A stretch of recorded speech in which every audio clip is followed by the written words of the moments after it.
Ku munsi ushize mu kigwa ca mbere ca bino vyigwa turiko twiga bizomara indwi yose bitubwira ku kuntu bigendera umukristo kugeza aho asubira inyuma akagwa mu vyaha kandi mbere no kugwa akagirire bikabaho kuri bamwe bamwe.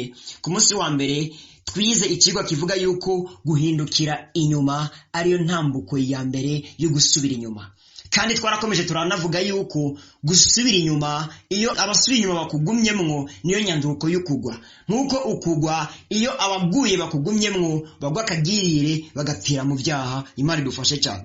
Imbere ko tugenda ku kigwa ca kabiri, mwibuke ivyabaye kuri Mukaroti mu gihe cy'irandurwa rya Sodomu na Gomora. Imana ibwira Loti n'abari kumwe ngo muramirize muve muri kino gisagara muhunge, kandi ntihagire usubira inyuma, ntihagire uwuhindukira, kuko uhindukiye inyuma ntabwo Imana iguhanira guhindukira inyuma gusa, ahubwo manza wiyumvire ngo mbega inyuma hari iki, hama imbere hari iki. Ivyumviro bikorekera mu mutima w'umuntu. Mukaroti Imana yari imukuye mu gisagara c'abasambanyi, igisagara candikiwe kurimburwa, igisagara carimwo ibyaha no guhumana ku buryo butandukanye, ibahungishirije ahantu bazobonera agakiza n'ubutabazi bw'Imana. Iyo bari bavuye hariko haratikizwa, hari uburake bw'Imana, hari abanyabyaha, kandi iyo bari bagiye niho ubuhungiro n'ubutabazi bw'Imana bwari buri. Mukaroti icamuteye guhindukira ni giki? Yagiye ariyumvira, nimba yibutsa abagenzi be bagendana, nimba yibutsa ibintu vyiwe yasize inyuma biriko birasha, akura amaso imbere hari ubutabazi, ahindukira inyuma kuraba hari agatikizo. Mbega yiyumviriye iki? Guhindukira inyuma ntabwo byizanye uko nyene, yariyumvire mu mutima, ashira ku munzani yariko arja ni yariko arava, ashira ku munzani ibyo agiye kuronka imbere n'ibyo asize inyuma, kumbura arabona neza yuko ivy'imbere bitamurutira ivy'inyuma. Avuga ati reka mpindukire ndabe mbega ngo bimeze gute. Imana iravuga iti uwuhindukira wese ndabimuhora, ngo na n'ubu aracari inkingi y'umunyu. Imana idufashe cyane. N'umukristo rero iyo atanguye urugendo rw'agakiza akarubandanya, inyuma avuye mu byaha no mu rupfu rw'ibihe bidashira, imbere yakira agakiza no kugororoka, kandi hari isezerano ry'ubugingo budashira. Bishitse rero ugahindukira inyuma, nukuvuga ivy'imbere urabitituye, agakiza uragatituye, ubugingo budashira urabutituye, wibutse bya byaha wagenderamwo, wibutse bwa busambanyi, wibutse bya byayuramutwe, wibutse bya shari n'inzigo, wibutse kwa kwiba, ubuteka mpindukira inyuma ndabe ngo mbega bimeze gute. Urubanza rwakiriwe mu mutima, iby'agakiza wabisuzuguye. Niyo mpamvu guhindukira ari ntambuko ya mbere gusubira inyuma. Benshi iyo bahindukiye bahindukiza izosi, mugabo ibyo babonesheje amaso by'inyuma iyo bibakweze cyane gose n'amaguru arahindukira. Imana idufashe cyane. None rero ngo bigenda gute? Igituma bishika umukristo agatangura gukumbura ibya kera yahevye ni ukwifatanya n'abatizera bo no gukunda ibinezereza by'isi. Naha aho bishika umukristo agahindukira inyuma, ni ukwifatanya n'abatizera, kandi nugushira umutima ku by'isi n'ibya kamere k'umubiri. Ibyo biratuma umukristo atangura kudohoka mu kwizera, iby'imwema akabona ko bidakwiriye, iby'Imana akabona neza yuko atamwanya yabishiramwo, ahubwo akiyumvira gusubira inyuma mu by'isi n'ibya kamere k'umubiri. Imana idufashe cyane. Ikigo cy'uno munsi wa kabiri kiravuga ngo iyo babiri canke abarenga babiri bagendana habaho kuja inama, kandi mu kuja inama habaho kunywana. Niyo mpamvu ijambo ry'Imana rikomeza rivuga ngo kugendana n'abanyangeso mbi konona ingeso nziza. Imana idufashe cyane. Ndabaye kaze rero mu kiganiro cyacu ijambo ry'umunsi, bakundwa b'umwami. Kuri mwe bwari ryambere tubana, iki kiganiro muri ko murumviza ni ikiganiro civuga butumwa, jewe ngitunganya nkongera nkanagishikiriza, nitwa Iradi Ndiyo Kubwayo, ndi mwene so mugakiza. Vuze byinshi mu ntangamarara ya kino kigwa cya kabiri. Reka twumvirize amajambo y'Imana, twumve icyo Uhoraho Imana atubwira. Ndibuze ko turi mu kigo kizomara indwi yose, gifise teme ivuga ngo bigenda gute umukristo yamenye Imana agasubira inyuma, mbere akagwa akagirire mu byaha. Kaze cyane twumve icyo Imana itubwira.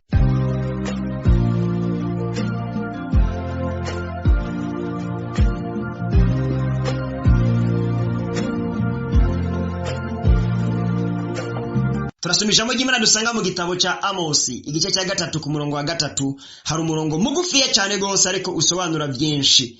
Inda z'amajambo ivuga ngo umugani ugana kariho. Imana idufashe cyane. 3 mbega babiri bojana bataraganye, ndagisubiramwo, mbega babiri bojana bataraganye. Dusenga Imana.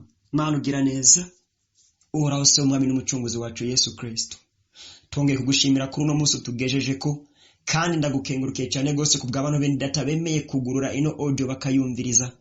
Reka icyo ugomba Mana kiranguke mu bugingo bwabo, shingira intahe inkomezi n'ubushobozi n'ububasha bw'ijambo ryawe. Icyo ugomba Mana ngo nuko abanyabyaha bose bakizwa, icyo ugomba nuko abasubiye inyuma bose bagaruka mu gakiza, icyo ugomba nuko bari mu gakiza bose bakagumamo kugeza ku munsi w'iherezo. Narijya Yesu Kristo atapfiriye akagwi kamwe k'abantu ariko yadupfiriye twese. Ijambo ryawe rirangurisha n'ubugombe bwawe, ariko Satani umwansi amaramara atsindwe n'ingabo ziwe zose. Ni mu izina rya Yesu Kristo mbisabye nizera, amen. Ngo kugendana n'umunyangeso mbi konona ingeso nziza. Abenshi hano birabagora cyane. Imana idufashe cyane. Mwibuke ijambo Yesu Kristo yavuze, se na nyina ngo bariko baramurondera, bamuhize bamubuze, bamuseruka ko ahantu yariko abwira abantu amajambo y'Imana bigisha. Batuma intumwa bati genda umubwire ko tumurondera. Uwo muratwara ubutumwa aravuga ati mwigisha, so na nyoko bariko barakurondera.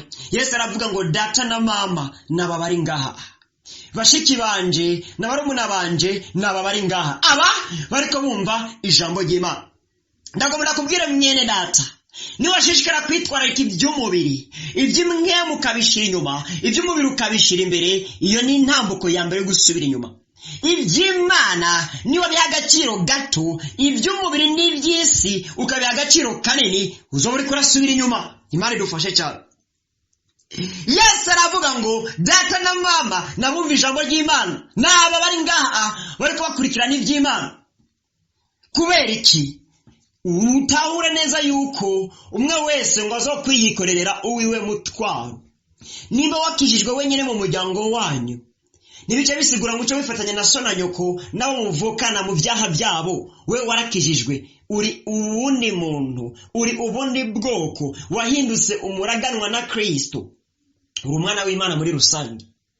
Abagenzi bawe mwagendana mukiri mu busambanyi, abo mwagendana mukiri mu kaboregwe, abo mwagendana mu nzira z'ibyaha bitandukanye mwagenderamwo, ubu wako wakijijwe, kugendana nabo ubibere maso cyane, kuko ijambo ry'Imana ribivuze neza ngo babiri nibogendana bataraganye. Iyumvire umuririmbyi atemberana n'umusambanyi, hano hantu bihuriye hehe burya? Umuvuga butumwa agateramana n'abakinzi, ibi bintu bihuriye hehe? Imboregwa igatemberana n'umuvugishwa, bino bintu bihuriye hehe? Bamaso cyane ngo babiri nibagendana bataraganye, batagiye inama, kandi mu kugiranira inama habamwo kunywana. Mwene data ube maso, sindakubujije kugendana n'abanyabyaha, ariko ugendane nabo ufise intumbero yo kubahindura. Nutabahindura bazoguhindura, kandi nibagerageza kubahindura ukabona baranse, tandukana nabo usigara ubasengera gusa. Nibagumana nabo ubwabo bazoguhindura. Hari Satani akorera mu banyabyaha, hari na Yesu Kristo akorera mu bagororotsi. Yesu Kristo akorera mu bagororotsi agomba ngo abanyabyaha bakizwe. Satani akorera mu banyabyaha agomba ngo abagororotsi bagwe. Uhaye ugendana n'abanyabyaha, ni ukuvuga Kristo Yesu ari muri wowe, Satani ari mu banyabyaha. N'ubwami buri bunigana buri muri mwebwe. Niyo mpamvu ari byiza yuko abanyangeso nziza bagendana n'abanyangeso nziza, abanyangeso mbi bakagendana n'abanyangeso mbi. Naye ahandi ho ubibere maso cyane gose. Niba mu kwizera kwawe no mu gakiza kawe uri umunyantege nke, kugendana n'abanyabyaha bizotuma wongera gusubira inyuma. Kandi igituma ugendana nabo, inzira bacamo kandi atari zo ukwiriye gucamwo, mbega n'igiki? Nuko nawe watanguye gusubira inyuma, watanguye kwiyumvira yuko iby'imbere atakimazi bifise, utangura gukumbura ibya kera by'inyuma. Mana idufashe cyane. Dusome ijambo ry'Imana ryo kurangiriza ko riri mu cyete cya mbere Paulo yandikisha ishengero ry'Abikorinto, igice cya 15 umurongo wa 33, kandi ntuca turangiriza. Haravuga ngo ntimuzimire kubana n'ababi konona ingeso nziza. Ngo nimugirende, nimuzimire kubana n'ababi konona ingeso nziza. Niyo majambo narindiko Amos yanditse avuga ngo babiri ntibogendana batagiye inama. Paulo nawe yandikira Abikorinto ngo ntimuzimire kugendana n'abanyangeso mbi konona ingeso nziza. Mugendane n'abagororotsi, jya inama n'abakora ibyiza, kuko namwe mwahisemo inzira yo kugororoka no gukora ibyiza. Ariko nimba mujya inama n'abanyakibi kandi uri umugororotsi, Pawulo arakomeza avuga ngo ukugororoka n'ukugabitinya ntaho bihuriye. Ingoro y'Imana n'ingoro y'abayari ntaho bihuriye, ngo ntimukifatanye n'abatizera kandi ntimugasangire nabo. Avuga ano majambo kuko yarashimangiye kuri iki ngo Satani ari mu batizera aragomba yuko abagororotsi bagwa. Ube maso cyane rero, Imana idufashe cyane. Niki gituma benshi iyo bahindukiye basubira inyuma bigakomera? Iyo uhinduka ugatangura gukumbura iby'isi, wumva umenga wosubira muri bagenzi bawe ba kera kandi bakiri mu byakane nawe warakijijwe, ukumva umenga wosubira muri za ngeso za kera, gukunda bya bindi bya kera. Ariko Pawulo aravuga ngo jewe narakizwa, ibyambera inyungu ubu nakijijwe bimbera ubuhombe. Mugabo nimba wewe ibyo wagenderamwo kera utarakizwa usigaye ubigenderamwo, ni ukuvuga wataye inzira y'agakiza wasubiye inyuma. Suzuma urabe mbega bimeze gute. Imana idufashe cyane. Iki cyari ikigwa cy'uno munsi ugira kabiri. Ikigwa cy'ejo kizovuga kuri ibi ngo iyo ugiye mu ntege nke zo gusenga no gusoma ijambo ry'Imana ugasigara utagikunda iby'imwemu, uba uza uriko wegereza ukugwa, kuko uzoba wasubiye inyuma bikabije. Aho ni ku munsi w'ejo. Yesu Kristo abambira umugisha cyane. Nuko nshuti ya Kristo, iri ni ryo jambo ry'Imana nari mfise nsangira nawe kuri uno munsi, kandi koko ukwizera kwanje nuko ryagufashije kandi ryaguhezagiye. None rero ntugigumize ko, ariko rirungikire n'abandi. Abo ufise nimero zabo za WhatsApp cyangwa mu yandi magroupe yose ya WhatsApp urimwo, kweregeza buno butumwa bwiza kugira ngo n'abandi bahezagirwe. Hama akaba ari rya mbere wumva buno butumwa bwiza, ukifuza ko buzokuba bugushikira inbox iminsi yose yo tubutanze, canke nimba utari bwakira gakiza ariko ukifuza kwakira Kristo Yesu nk'umwami n'umucunguzi wawe ugakizwe, canke nimba warakiriye agakiza ariko ugasubira inyuma mu byaha, ukifuza imfashanyo y'amasengesho, eka mbere n'undi mutwaro canke ikindi kibazo ufise wifuza ko twagufasha gusenga, nyandikira ku nimero zanje za WhatsApp guteranya 265 99 488 tuzobigufashamwo, kandi Yesu Kristo azokugirira neza. Hama dushishikara gushimira cyane gose mwese mutubwira ko ubutumwa bwiza dutanga mu kiganiro ijambo ry'umunsi buriko burabateza intambuko, uko buca nuko bwira mukarushizaho gukomera no gukura mu buryo bw'imwemu. Eka mbere turanashimira cyane gose mwebwe mudufasha gusenga kugira ngo umurimo w'Imana ukomeze gutera imbere. Eka mbere na mwebwe munadushigikira mu buryo, kuko hari ibikorwa byinshi dukora kandi hari n'ibikoresho biba bikenewe bisaba amafaranga, bisaba uburyo. Mwese mudushigikira haba mu masengesho, eka mbere no mu buryo. Uhoraho Imana arushizeho kubongera intege n'inkomezi kandi abahezagire cyane. Ibikorwa byose muri ko murakora muze mu byambare nk'igitsebo kuri wa munsi. Naho butaha muzigamwe cyane.